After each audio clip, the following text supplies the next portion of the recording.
나이지리아 북서부 사코토주에서 미 해군의 토마호크 미사일이 날아들었습니다. 수백 킬로미터 떨어진 기니만에서 발사된 이 미사일은 ISIS 계열 무장단체의 캠프를 정밀 타격했죠. 놀라운 건 이게 단순한 드론 공습이 아니라 해상 전력을 동원한 대규모 작전이었다는 겁니다. 아프리카 내륙 깊숙한 곳을 겨냥한 미국의 이 공격은 대체 무엇을 노린 걸까요? 이 지역이 왜 중요한지부터 짚어보겠습니다.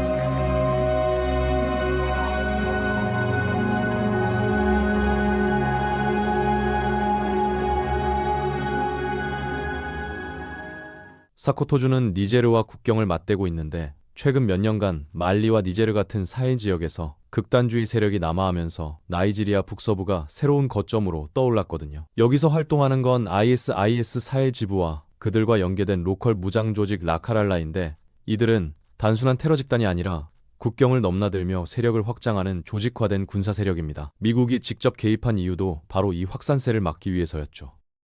그런데 이 작전의 진짜 핵심은 공격 방식에 있습니다. 미 해군은 서아프리카 남쪽 해안 기니만에 배치된 군함에서 토마호크 순항 미사일을 발사했는데, 이건 우리가 흔히 보는 무인기 타격과는 차원이 다른 화력입니다.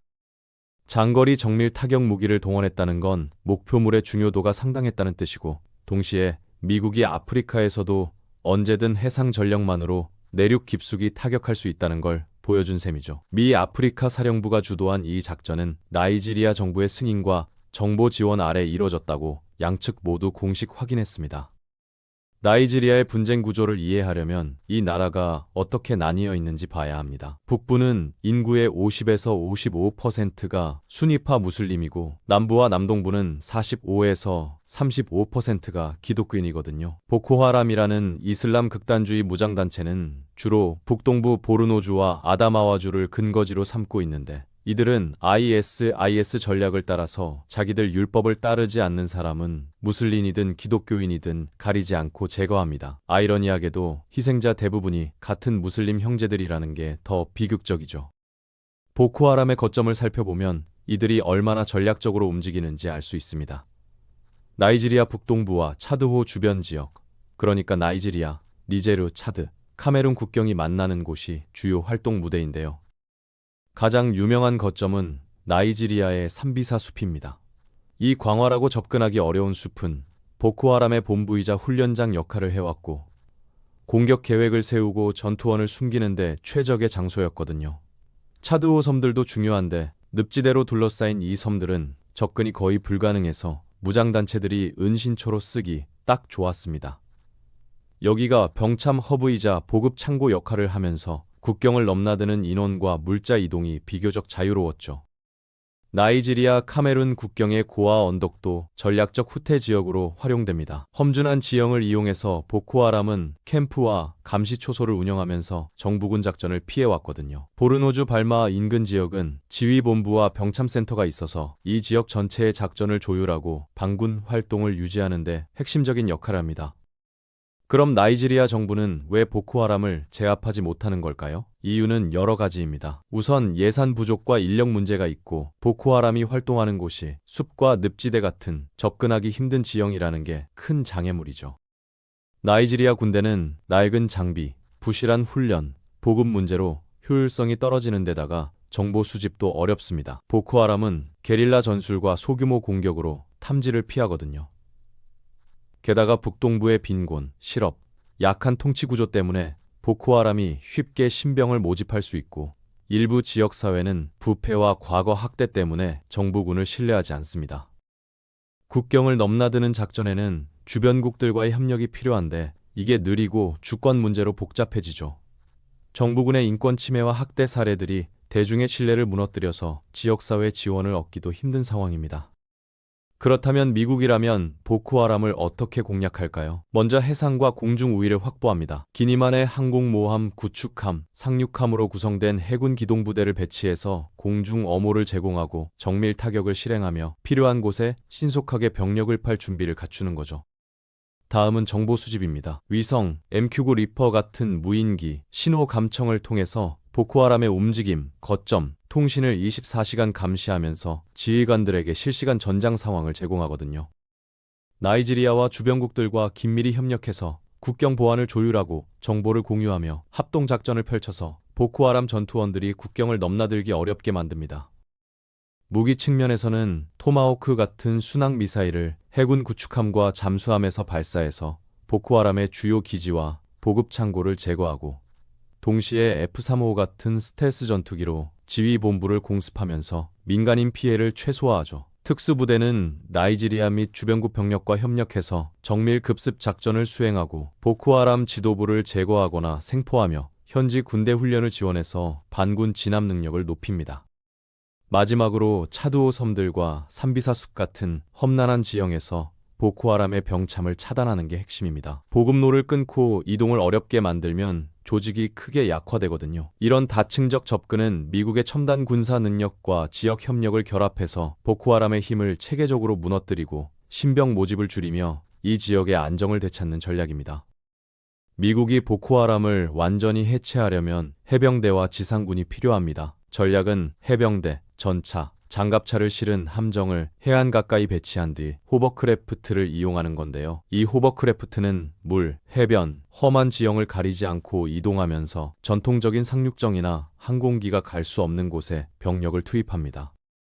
해병대는 해안 교두보를 확보한 뒤 내륙으로 진격해서 도시 지역과 복잡한 전장을 정리하는데, 이건 지상군 없이는 불가능한 임무죠. 수륙 양용 부대의 강점은 지상군 전차, 헬기, F-35 전투기가 하나로 통합돼서 적의 저항을 제압하고 기세를 유지한다는 겁니다.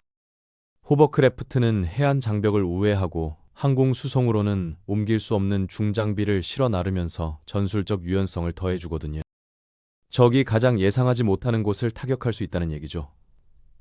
상륙 후에는 해상 포격과 공중 지원을 받으면서 지속적인 작전을 펼치고 점령 지역을 안정화시키며 민간인을 보호합니다.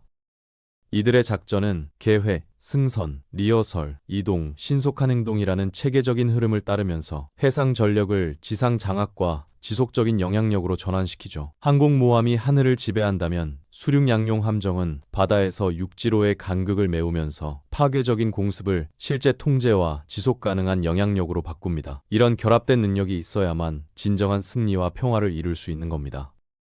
호버크래프트가 전장을 어떻게 바꾸는지 자세히 볼까요? 미 해군의 호버크래프트, 특히 상륙용 에어쿠션정과 그 업그레이드 버전인 함대 해안 연결정은 속도와 다재다능함으로 수륙 양용 전쟁을 혁신시켰습니다. 이 호버크래프트는 시속 40노트 이상, 그러니까 시속 74km 정도로 달릴 수 있어서 기존 상륙정보다 훨씬 빠르고 함정에서 해안까지 이동 시간을 대폭 줄이거든요. 독특한 에어쿠션 설계 덕분에 물, 해변, 늪, 얼음, 험한 지형 위를 매끄럽게 미끄러지듯 이동하는데 기존 선박으로는 불가능한 곳들입니다. 이 능력 덕분에 전 세계 해안선의 70에서 80%에 접근할 수 있게 됐는데, 기존 상륙정으로는 17%밖에 못 갔던 걸 생각하면 엄청난 확장이죠. 호버크래프트는 60에서 75톤의 화물을 실을 수 있어서 M1 에이브람스 전차 한 대나 여러 대의 장갑차와 수십 명의 병력을 신속하게 해안에 배치할 수 있습니다. 암초, 기뢰, 진흙 같은 자연 장애물을 우회할 수 있다는 건 적의 방어가 가장 약하거나 예상하지 못한 곳에 병력을 상륙시킬 수 있다는 뜻이고, 전술적 기습 효과를 극대화하거든요.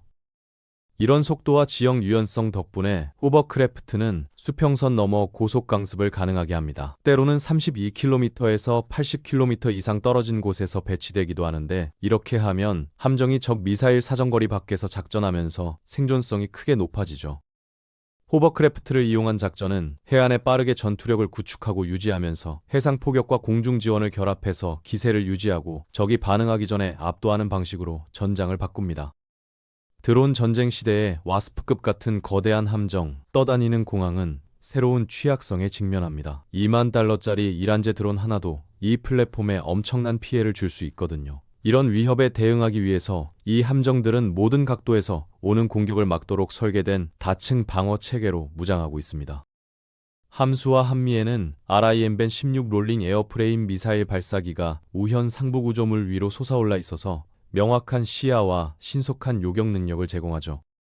함정 중간 좌현과 우현에는 RIM-7C 스페로우 미사일 발사기가 화력 통제 레이더와 함께 작동하면서 항공기와 미사일 위협에 대한 광범위한 대응을 제공합니다. 팔랑스 시스템이 상부 구조물을 보호하고 함정 전후방에 배치돼 있는데 일부 와스프급 함정에는 세 번째 중앙 팔랑스가 있어서 방어 사격이 겹치고 모든 구역이 보호받도록 합니다.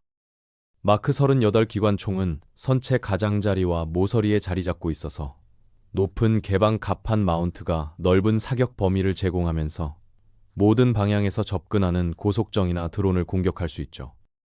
날씨 갑판에 가장 가까운 곳에는 59경 M2 브라우닝 기관총이 함수와 중앙 양쪽에 분산 배치돼 있습니다. 이것들은 수선 가까이 접근하는 낮고 가까운 위협에 신속하게 대응할 수 있도록 배치돼서 함정의 종합 방어망에서 마지막 간극을 메우거든요. 앞서 말한 방법들이 작은 목표물과 다른 근접 무기 체계에 효과가 없다면 CRAM이 등장합니다. CRAM은 팔랑스의 레이더와 전자광학 시스템을 통합하는데 이것만으로도 재장전 가능한 11셀 RAM 발사기를 장착해서 외부 정보 없이도 위협을 감지하고 공격할 수 있는 자율 시스템을 만들어냅니다. CRAM 안에는 적외선 유도 장치를 장착한 RIM-BAM-16 롤링 에어프레임 미사일이 있는데요. 이 작고 가벼운 적외선 유도 지대공 미사일은 이란이 재설계한 소련시대 P-15 같은 아음속 미사일을 공격하도록 특별히 설계됐습니다. 결국 나이지리아에서 벌어진 이 미사일 공격은 단순한 타격 이상의 의미를 담고 있습니다. 미국이 아프리카에서도 언제든 해상 전력만으로 내륙 깊숙이 정밀 타격을 할 수 있다는 걸 보여줬고 동시에 이 지역의 극단주의 확산을 더 이상 방치하지 않겠다는 의지를 드러낸 거죠. 보코하람과 IS 계열 조직들이 국경을 넘나들며 세력을 키우는 한 이런 작전은 계속될 겁니다. 문제는 군사 작전만으로는 해결되지 않는다는 겁니다. 빈곤, 실업, 약한 통치 구조가 남아있는 한 극단주의는 계속 뿌리를 내릴 테니까요. 진짜 승리는 폭탄이 아니라 안정과 신뢰를 되찾는 데서 옵니다. 끝까지 시청해주셔서 감사합니다.